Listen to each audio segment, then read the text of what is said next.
During the second year of my sister lock journey, it appeared my middle part was getting wider.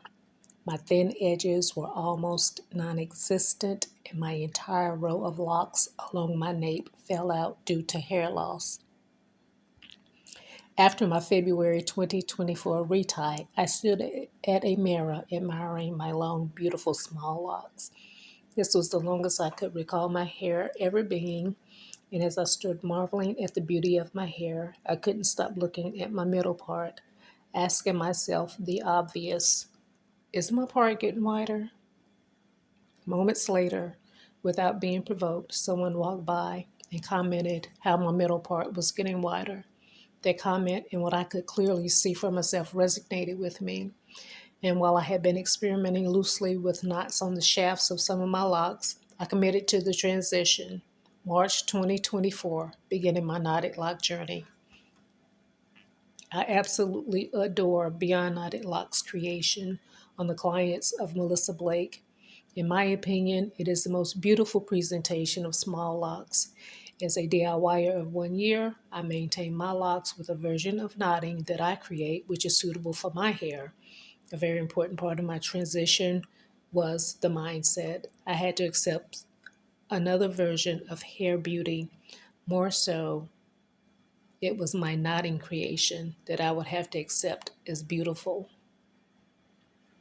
When I began my testing of the knotting technique, I began the process too soon. I didn't have enough growth.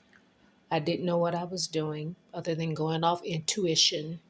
I was uncomfortable and I was anxious. I struggled with the knot placement and double knotting. Now, this is not to say that it isn't a concern with 1 year's experience. Over time, I learned how to place the knots closer with minimum or no spacing, and learned how to minimize the risk of double knotting. As an inexperienced knotician, double knotting for me was traumatic. A double knot is placing one knot on top of another knot. There are some instances where time, patience, and some manipulation, the knot can be taken out. Then there are those times when removing the double knot is not as easy. Early in my journey, I was knotting a small lock at my temple and created a double knot. I couldn't reverse the knot because the lock was small and so was the knot. Naturally, I'm very heavy-handed, and I felt putting more forward pressure on the knot would allow me to move it over the existing knot. So I began pulling the shaft of the lock and pushing on the knot with a great deal of force. It became a battle, me against my hair. I knew I was stronger than my hair, and I proved it as I worked against myself and pulled the lock right out of my head from the root, snatching myself bald and traumatizing my hair follicles. Had I been in a rational state, I would have known that pulling and pushing were tightening the knot. I have a coil at my temple, and this is the area behind the coil where I pulled out the lock.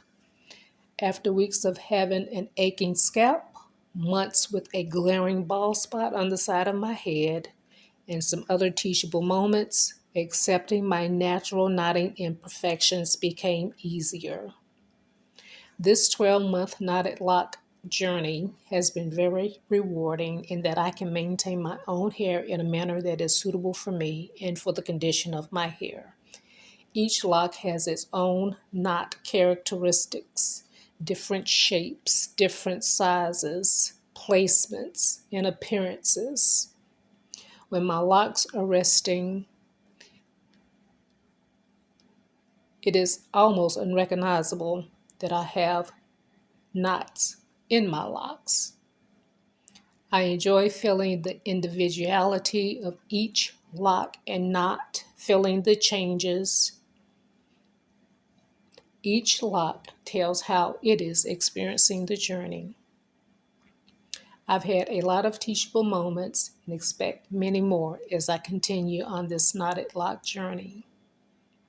I am not beautiful, and my sister knots are perfectly imperfect.